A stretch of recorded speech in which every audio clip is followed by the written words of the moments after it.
जिस हैंडपम्प से कहते हैं कि अमृत निकलता है, उस हैंडपम्प की हालत तो देखिए, आसपास की एरिया की हालत तो देखिए। वहाँ सफाई नहीं है, लेकिन पानी पीने से बीमारी चली जाएगी। ये बाबा सूरजपाल उर्फ नारायण साकार हरि हाथरस भगदड़ कांड के बाद इसी नाम की चर्चा पूरे देश में है। ऐसा सिर्फ हादसे की वजह से नहीं है, बल्कि ये सूरजपाल के उस लोक को लेकर है जो परत दर परत खुलकर सामने आ रहा है।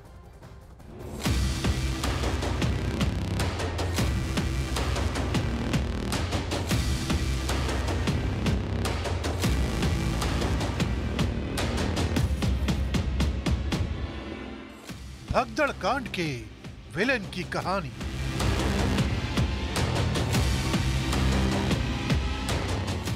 बाबा के सेवादारों पर सनसनीखेज रिपोर्ट।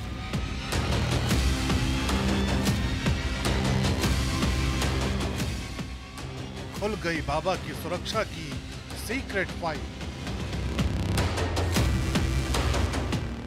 अचानक एक नाम टीवी से लेकर अखबारों तक की सुर्खियां बन गया।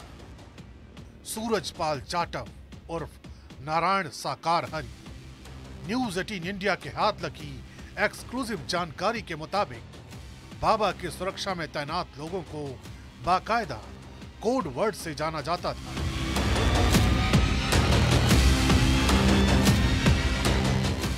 गुलाबी ड्रेस वाले सेवादारों को नारायणी सेना के नाम से जाना जाता है। ब्लैक कमांडो यानी वो कमांडो जो बाबा के काफिले के साथ चलते हैं, उन्हें गरुड़ योद्धा कहा जाता है।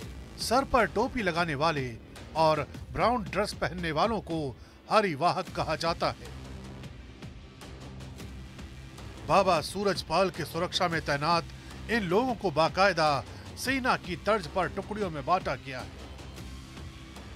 मसलन ब्लैक कमांडो यानी गरुड़ योद्धा 20-20 की टुकड़ी में होते हैं। गुलाबी ड्रेस वाले नारायणी सेना के लोग 50-50 की टुकड़ी में होते हैं, जबकि हरिवाहक यानी टोपी और ब्राउन ड्रेस वाले 25-25 की टुकड़ी में होते हैं। यानी बाबा की सुरक्षा एक खास मैनेजमेंट के तहत की जाती थी, जिसमें महिला सुरक्षा कर्मी भी शामिल थे। सवाल यही है कि सूरजपाल की अपनी सुरक्षा इतनी पुख्ता रहती थी, लेकिन उनका क्या, जो बाबा सूरजपाल के इशारे पर न मौसम की परवाह करते थे और न ही किसी दूसरी चीज की। कुछ प्रश्न अभी भी मन में हैं। यह हादसा कैसे हुआ, भगदड़ क्यों मची, और तब बाबा के कार्यक्रम को आयोजित और व्यवस्थित करने वाले सेवादार क्या कर रहे थे?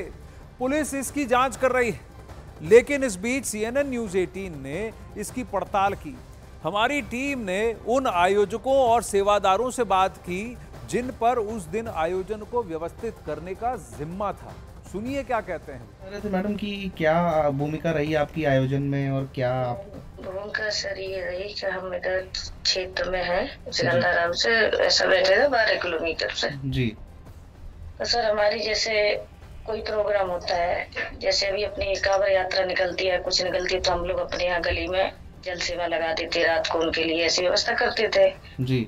हमने, हमारी बहनों ने, भाइयों ने मिलकर सिर्फ जल सेवा ली थी। इतने सालों से जैसे आप जुड़े हुए हैं, तो क्या आपको लगा कुछ परिवर्तन आया है जीवन में बाबा से जुड़ने का?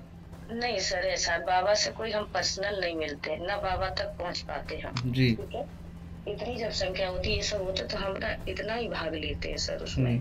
ये नहीं कि हम पर्सनल उनसे कहीं अलग जाके मिल रहे हैं। कल वाले समागम में आप गई थी? कल वाले में सर हम बता नहीं रहे, हम बता रहे हैं, यही तो कह रहे हैं, हमारा वही सेवा जल सेवा का चल रहा था। गर्मी थी, ऐसा सब है, तो अपनी अपनी पानी की व्यवस्था, किसी को ना तो मन में भाव आया, तो हम भाई बहन इकट्ठे हुए जी।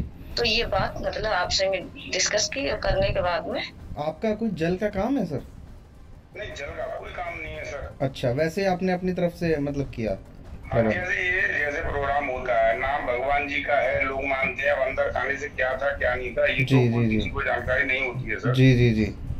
और वो परिवारी जन थे, उन्होंने अपना शब्द मानवता के तहत अपनाया कि भाई भगवान के दर्शन करने के लिए लोग आ रहे हैं, तो चलो भाई जल पानी की व्यवस्था कर देंगे। जी जी जी। तो जल पिलाने का जो बांटने का पाउच जो आता है, वो भट्टी पे एक दिन पहले ही आना शुरू हो गया था लोगों में, तो परिवारजन वहाँ पे जल संग्रहण का काम कर रहे थे। उधर घटना स्थल पर से वहाँ से करीब 1.5 किलोमीटर दूर है वहाँ से घटना स्थल। अच्छा अच्छा, तो इन्होंने मतलब आपने जल का प्रबंध किया था समागम में, इस वजह से आपका नाम आयोजकों में डाल दिया? हाँ, इन्होंने पैसा मांगा, हम ये पैसा हम क्यों देंगे आपको जल वाली व्यवस्था पर। ये लोग अच्छा। ये जो आयोजक हैं ये अलग हैं। तो ये जो सर हादसा हुआ है इसका आपको जानकारी मिली होगी, तो आपका? जानकारी इसलिए नहीं हमको कि ये भीड़ काफी थी। हमारा जो गांव पड़ता है 1 साल में पड़ता है। अच्छा। और उधर ही हमारा वो पानी पिलाने का जो था व्यवस्था की गई थी जी, वो उधर ही थी। तो इनका कहना है कि ये घटना से 1.5 किलोमीटर दूर थे, जल वहां पर सबको दे रहे थे, इसीलिए इनका नाम आयोजकों में आ गया। लेकिन ये अलग ग्रुप है। हाथरस में भगदड़ कैसे मची, 121 लोगों की जान कैसे गई, इसे लेकर अभी भी जांच चल रही है। और इस बीच सूरजपाल से जुड़ी हुई नई जानकारी जो सामने आ रही है वो लोगों को चौंका रही है। पता चला है कि पूरे उत्तर प्रदेश में इस नॉट सो भोले बाबा के करीब 25 आश्रम हैं और हर आश्रम में बाबा के सेवादारों ने मोर्चा संभाल रखा है। लेकिन हादसे के बाद से बाबा गायब हैं, अभी तक वो सामने नहीं आए। इस बीच भगदड़ से पहले एक सबसे नया वीडियो भी सामने आया है, जबकि इस बाबा के सत्संग का पेपर माफिया से भी कनेक्शन सामने आया है। ये बहुत बड़ी बात है। अब ये साजिश थी कि नहीं, जानबूझकर क्या वहां पर भगदड़ वाली परिस्थिति लाई गई कि नहीं, ये सब जांच के अधीन है। लेकिन इस एंगल को अभी तक नकारा नहीं गया और कुछ चश्मदीदों की अगर बात सुने तो सच में ऐसा लगता है कि कुछ तो गड़बड़ हुई है वहां।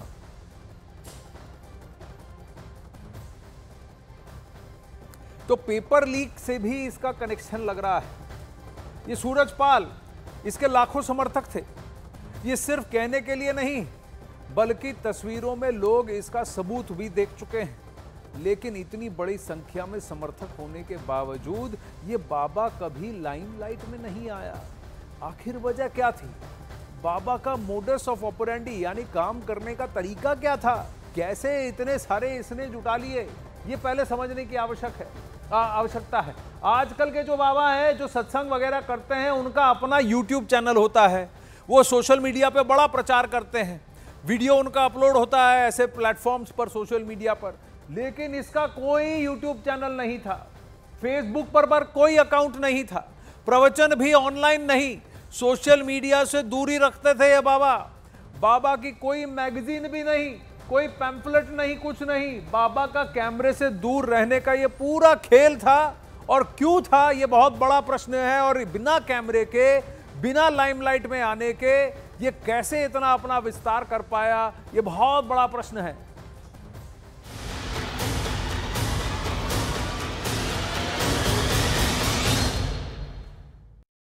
देखिए घर के बाहर लटका हुआ है और ये घर दिखाना इसलिए जरूरी है क्योंकि जो आयोजक करता थे फुलरई गांव में जो भगदड़ मची जहां पर 121 लोग की जान चली गई, ये उन आयोजक करता